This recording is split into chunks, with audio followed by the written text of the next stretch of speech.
welcome to another episode of the Man Lucrative Podcast. I am the host, the one, the only Magneto 7 in the building. That's me.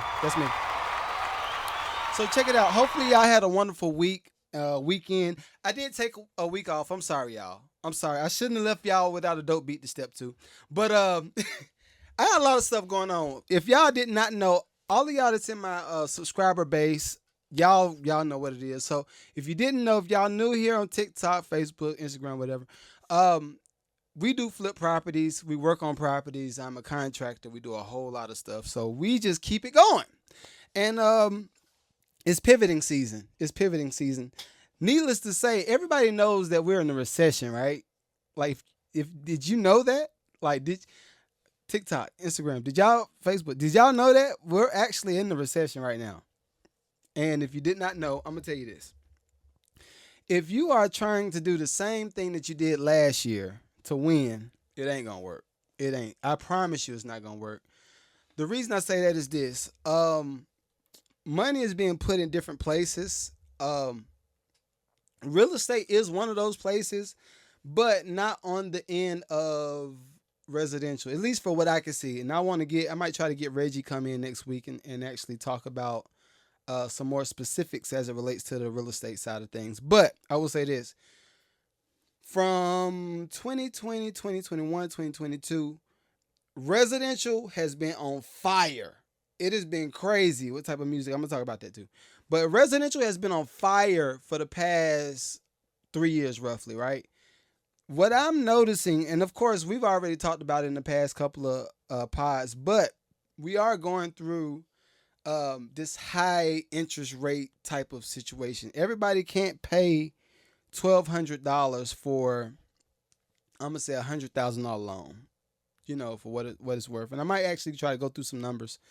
But when we look at how the money is moving, we look at the people that's still able to buy stuff right now. It's not regular people. And y'all know that. Like, it's not regular people that's actually able to just buy, or not even buy, approve for loans to be able to buy certain houses, right? So if the residential people aren't able to do it, who are the people that's actually starting to get into some real estate?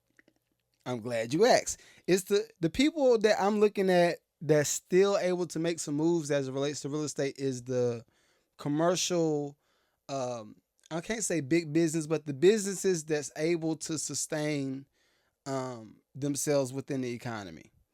And I can dig it. As it relates to our business, we are kind of in the space where we got to pivot a little bit more. We're not doing a whole lot of kitchen flips, bathroom flips, all that kind of stuff.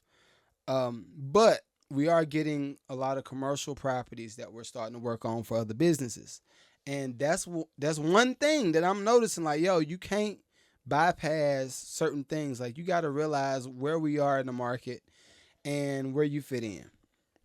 That's why I wrote the Recession Prep Kit. If y'all ain't got the Recession Prep Kit book, please go get my book. The Recession Prep Kit is everywhere. It will help you out, especially if you're a gig worker. Like, if you're in a music field, artist field, anything that's a secondary job, right? And again, welcome. I think this is episode 71. So check it out. I've noticed one thing, something that's kind of been, can I say, puzzling. So, I'm gonna say this. Okay, I'm gonna say this. I first started thinking about the idea of AI. I first started thinking about that last year. Well, when everybody started talking about cryptocurrency and Bitcoin and all this stuff, I started digging into where, okay, if people are actually spending money and making money within this cryptocurrency world, then where can you spend it? That was the first thing I thought of when it was first introduced. And I was like, it makes perfect sense in a very small, condensed type of form. I'll tell you what I mean by that. When you look at, if you A/B the idea of cryptocurrency with a Cash App, with a Venmo, with PayPal, anywhere where you can actually transfer money back and forth digitally, And if it could get lost in translation, like for me, that's cryptocurrency in a very small base, right? But where can you spend it, right? Of course, right now we spend it in real world form, i.e., you can go to any checkout line, swipe your card. You're using the digital currency that's on your card. I look at it like that. That's how I'm starting to understand it. But then this is what puzzled me. Why would a Tommy Hilfiger, or why would a Polo, or Yves Saint Laurent, or any of these big brands that's kind of like known in pop culture, why would they put their clothes in a meta world? It didn't make sense to me at first. I was like, why would you put a clothing line in the meta world, or why would you buy real estate in the meta world? It didn't make sense. Now it makes sense. It makes perfect sense. I'm looking at I do have a help. What's the name of this? Ready Player One. I think it's Ready Player One. So I was looking at Ready Player One, which my father-in-law introduced it to me probably 2 years ago, something like that. And I was disturbed. I was disturbed. The reason I say that is this. And if y'all didn't know, that in the movie Ready Player One, the guy is a main character. He is an avid gamer, right? And he goes back and forth between uh, the virtual reality world (VR) or real life. He goes back and forth, and he starts meeting people within this other world, and then in the real world, it's certain aspects of his life is just taking a turn down because he's. That's what I feel like is going to start happening, but that's what happened in the movie. He started taking his real life started taking a downfall because he's focusing on building up this VR version of himself. So if we fast forward that to present day, it's 2023, and everybody's talking about AI, AI, AI, AI, AI, AI. I'm looking at what happened in this movie materialize itself in real life. This, yo, I'm sorry. I'm looking at this. You get it? I'm looking at this like, okay. So in the event, for instance, and I got a whole list of uh situations I want to talk about as it relates to this subject. But in the event that AI is able to produce music, AI is able to produce vocals and sing, as we've seen AI sing have Whitney Houston sing a Mariah Carey song. My question was this: I don't really have too much issue with AI singing having Whitney sing a Mariah song. My question is, who owns the rights to this new AI version of Whitney singing this song, and how many times can that be flipped? Right? Because think about it like this. Think about it like this. All right. So if you got AI singing the AI version of Whitney, because everybody knows Whitney passed years ago. All right. So you got this AI version of Whitney singing a song in present day, and there's money generated from this song that this AI version of Whitney is singing. Where does the money go? And I ain't gonna lie, somebody might be knocking on my door like next week after they see this pod. But I'm just like, where does the money go? Okay, so then my question would be, does the money go to the person that wrote the program, that wrote the code for this AI version of Whitney? And if it does, then does that person work for the label that okayed this AI version of Whitney singing this song? Then I took it a step further. Like I like to develop all of these things. So I took it a step further and I said, okay, in the event that this AI version of Whitney starts singing new songs, right? Let's say produced by London on the Track, right? New song produced by London on the Track, sung by AI version of Whitney, AI version of Michael Jackson. You see how this could go? It can keep going. It can keep going. This AI version sings all of these new songs, and we use this real producer for now. And that producer that produced the song is actually making some money off of it. But what happens? What happens if it's an AI producer? And the other part of that is this. And all of these questions on my Facebook group, like, yo, you wildin'. I'm just thinking about this. Like, just think about it. If this AI version of everything is producing and singing and performing the songs, then who owns the rights to the song? That's my question. And then, all right, say the person that wrote the code owns the rights to the song. All right, so does that person work for Universal, Atlantic, Def Jam, wherever they work? Do they work for the label, and are they now the artist, the person that wrote code? And then another question is this. This is another question, and we starting hot. I told you we starting hot tonight. What happens in the event of, I'm gonna say, this AI version of whoever tries to go out and perform? Is that why we started the idea of the Masked Singer? Mm. Is is that why all of these shows where the person dresses in a um it's like the bodysuits with the little dots on it, and they go backstage on the green screen and they perform on stage, and we see a projection? Is that why we've been introduced to that? If it is, got him. Because I just think about everything that's going on right now, right? And when Sean J was coming in the studio, we talked about it a few times, but I'll elaborate on it a little bit more too. Um, when there are certain shifts in economy, certain shifts in how we are social with each other, there are always it's always a group of people that's already, I'm gonna say, primed to capitalize on the change or the new switch. So have we all since, shoot, the '60s? Because I think about all of this. This is what I think about. I think about, because I'm a big Marvel fan, right? Big Marvel fan. I think about how we've been getting the idea of robots coming into destroy the world, whatever, right? Y'all see it in all of these movies. And at some point the robot becomes so smart and it's like, oh, I gotta save humans from humans. And then they kill off a certain percentage of people and all this stuff. And y'all seen the movies plenty of times. You seen the movies plenty of times.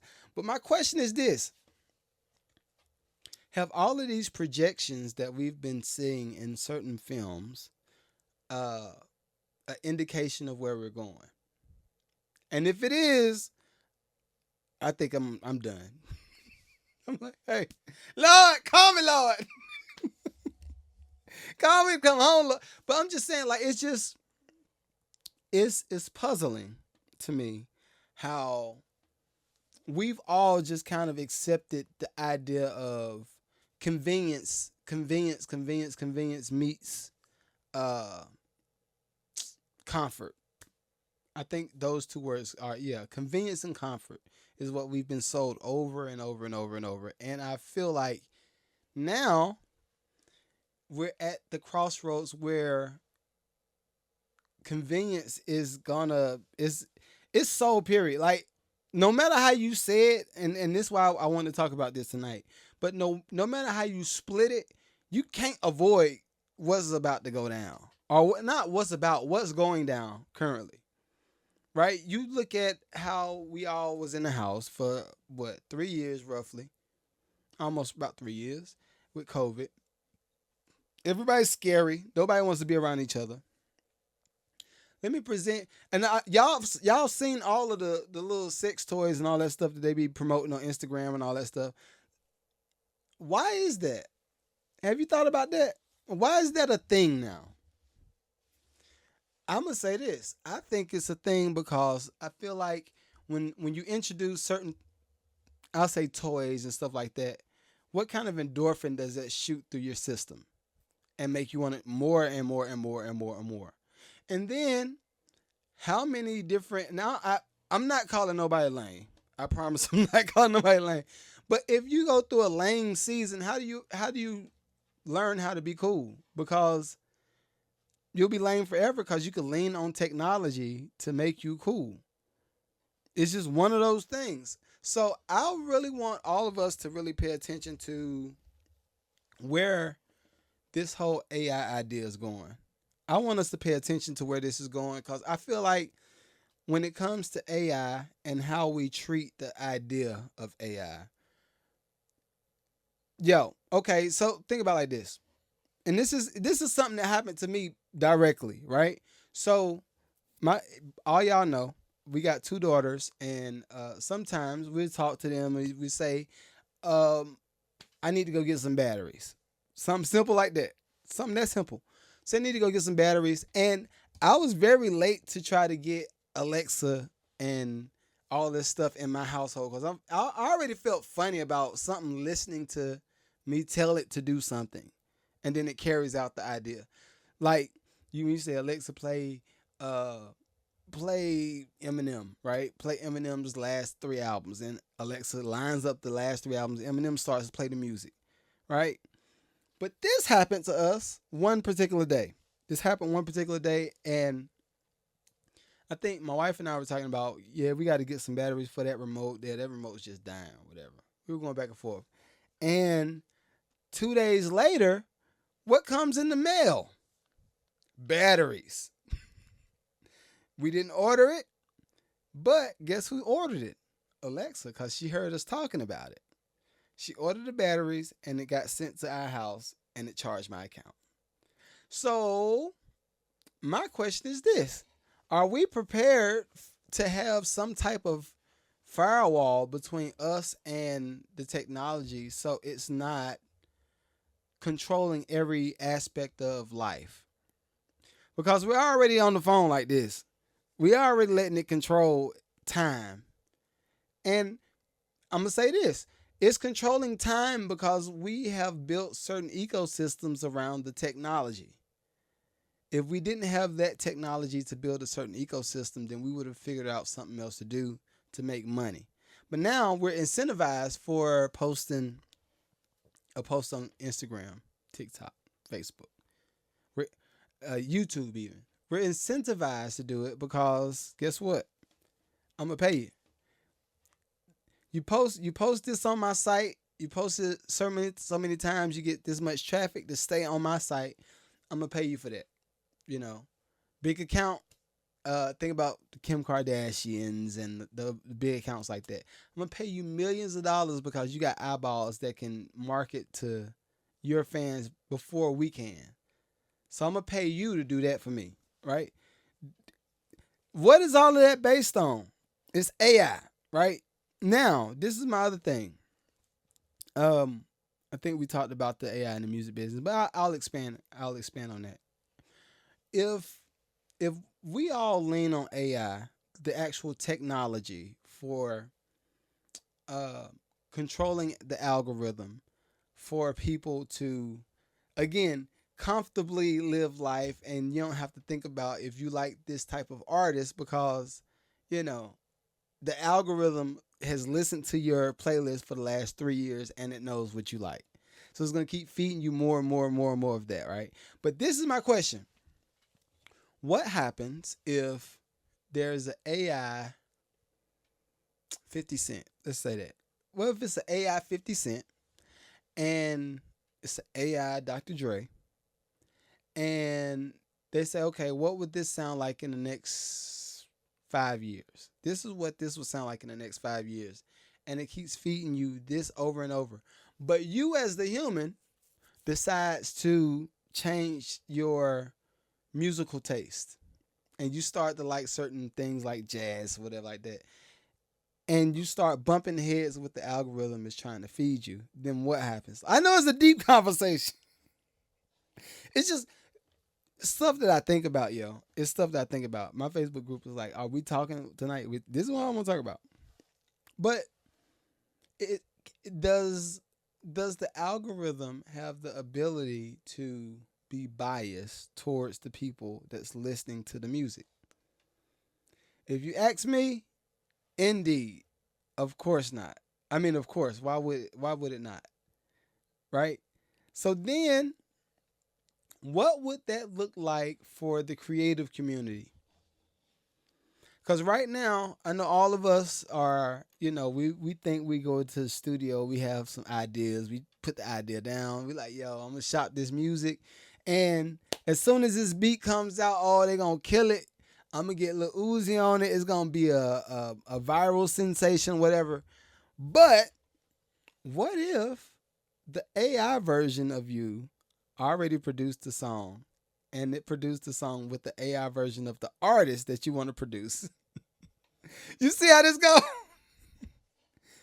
Yo, you have no chance. Like, you have no chance of competing. You have no chance of competing. I think right now is the best time for creatives to look into expounding their creative palette. What I mean by that is this: build certain communities, like humans, build communities that everybody can kind of interact, and you start building your own ecosystem. I talked about this one time before on another pod. Like, it would be cool if musicians and singers, songwriters, artists, like painter artists and dancers, have venues that they own that self-contained, that promotes its own ecosystem. Because what's gonna happen is this: you're gonna get caught slipping. But what's gonna happen is this: we're gonna keep going around trying to do stuff the same way that we used to do it, and AI is gonna be like, "Yo, nice try. We got this robot over here that's gonna whoop your tail when it comes to songwriting. It can write 30 songs in comparison to your one." I know most artists will say, "Well, it don't feel the same. It's technical." No, no. AI say, "Okay, that's what soul music sounds like. Okay, I could do that. I could do that too. I could do that." That also brings me to this. Uh, and I didn't want to talk about it, but why do I want to talk to my black listeners for a second? But why have we allowed the cool version of us be taken?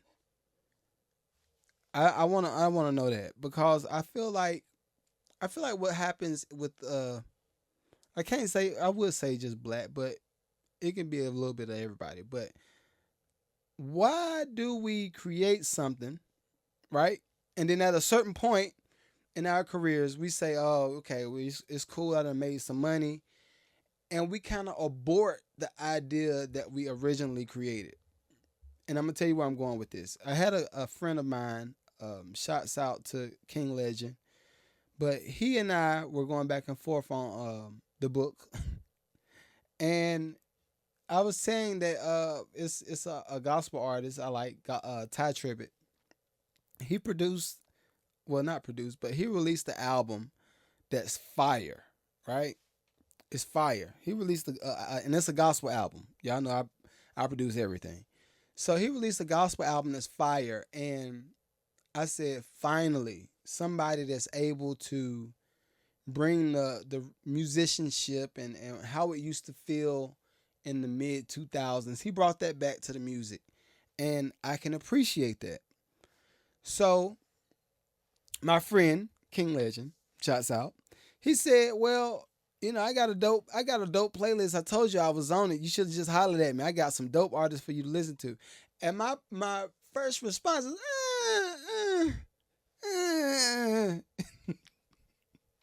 "You got some dope artists for me to listen to." But this is my point: why have the artists that's produced now, right? Why are they cool, and what the older artists from back in the day did not cool?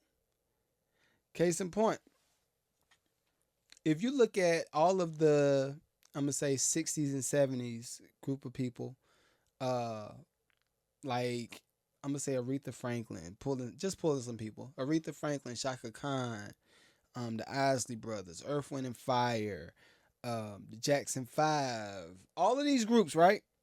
Right? They created a certain sound, and what happens at some point is that sound becomes quote unquote dated. The sound is dated to the group that created it. And then what happens? The group goes off, live a little bit, and come back with some new fire. And then now this is the new sound. Predominantly happened with the black community.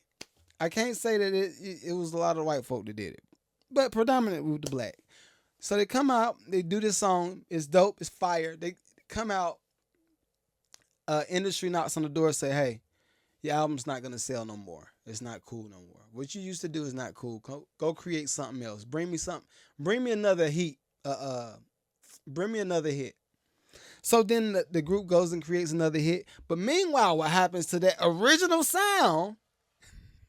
What happens to the original sound that group created? It gets handed off to another group of people. I'm not gonna just say white. I'm not going to say Hispanic. I'm not going to say Chinese. None of them. I'm just going to say it gets handed off to another group of people that now capitalize way bigger. They capitalize off of all of it. We talking about 60s, and I'm talking about like what come on, the 360 deal. The artists in the 60s, they capitalizing off of t-shirts. Guitars, all this stuff. Meanwhile, the black artists that created it have to go create something new. So bringing that to current time, I said, yeah, well, Ty was able to bring back what I feel like the church was missing. And what I mean by that is this. I grew up in the Baptist church, North Carolina Baptist church, right? And I was a musician, played for years, over and over and over. And slowly we saw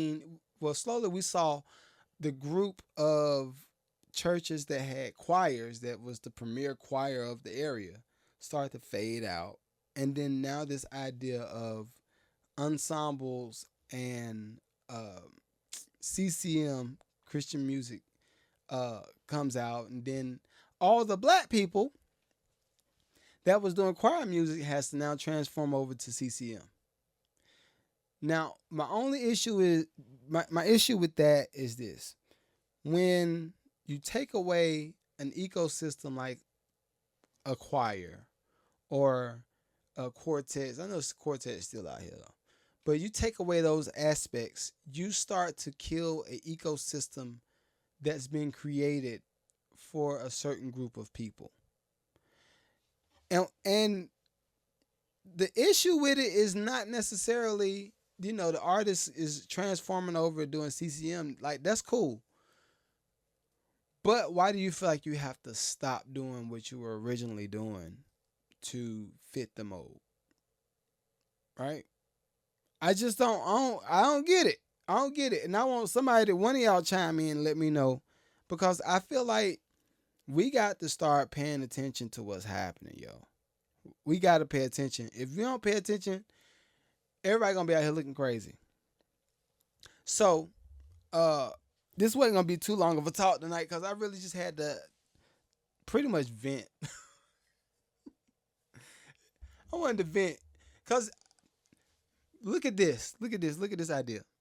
So, say we have the cycle of music that starts in I'm going to go all the way back.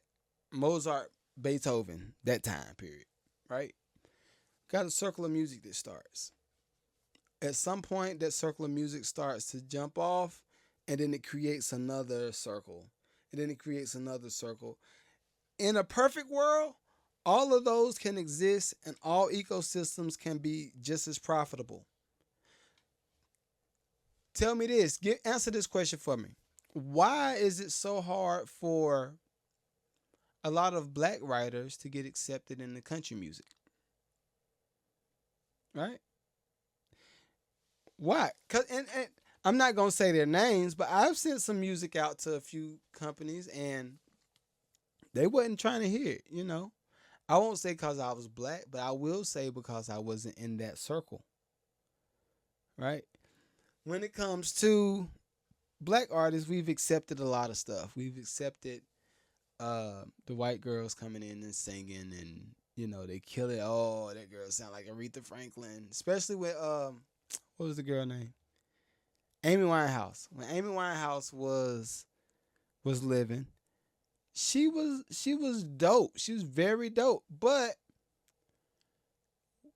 was there a dope black girl that was just as fresh from London or wherever, sound just as good, and got passed up for the idea because she just didn't fit what the business was trying to promote at the time. So I want everybody to think about that. Right? This ain't nothing but it's a little 30-minute talk, ain't nothing crazy. But think about it. Like if you got to compete for ears, how you gonna compete for ears if you got a computer that's already tuned in to what everybody likes? The algorithm can probably even tell you how many people listen to the type of music that you create and when they stop listening to it. Like, think about that. You can't compete with that. My advice would be just again try to figure out how to build communities that to support your career, support your dreams, all that good stuff, because it's about to get real. And it's not one of this talk is not a scary talk. I'm just let y'all know that I'm not trying to scare y'all into doing anything, but I do want y'all to be aware of how it looks. Right? What's the other show? It's been plenty of shows that's come out that where the main character gets caught into this virtual version of himself, and it just goes on and on and on. That happens, but I think we're used to it now. And now that we're used to it, it's like it's gonna be normal. Like, I'm sorry. It will never be normal for me to get Alexa to order a pizza even. Like, that's not I can't get with it. But I'm just one person. I'm one person. So make sure y'all tune in. I got a few people that I'm gonna be interviewing in Studio A. Cause this is Women's Month. This is Women's Month. Let me try to So that was my clap for the women. All right, so till next week, it's been real, and I will holler at y'all. Peace.